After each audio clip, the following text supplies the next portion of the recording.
मित्रांनो, छत्तीसगडमधील कोरबा या ठिकाणची एक घटना आहे।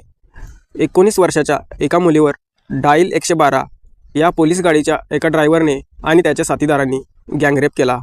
रात्रीच्या वेळी त्या मुलीला एका निर्मनुष्य ठिकाणी नेण्यात आले आणि ड्रायव्हरने आणि त्याच्या 5 साथीदारांनी या मुलगीवर गँगरेप केला। मित्रांनो, या मुलगीला हॉस्पिटलमध्ये दाखल करण्यात आले आहे आणि ती एका अकल्पनीय अशा ट्रॉमामधून जात आहे।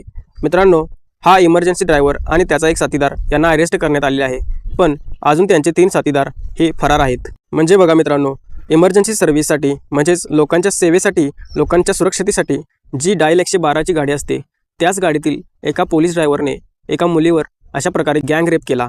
मित्रांनो, महिला सुरक्षा हा आपल्या देशात एक जोक बनलेला आहे। आपल्या सुरक्षतेसाठी असलेले पोलीसच जर अशा प्रकारचे गुन्हे करत असतील तर महिलांची सुरक्षा कशी राहील आणि महिला कुठे सुरक्षित राहतील हा मोठा प्रश्न आहे। मित्रांनो, अशा प्रकारचे गुन्हे करणाऱ्या लोकांवर कडक कारवाई केली पाहिजे आणि त्यांना कडक अशी शिक्षा झाली पाहिजे, तरच अशा प्रकारचे गुन्हे थांबतील। तुम्हाला या विषयावर काय वाटते हे कमेंट्स करून सांगा।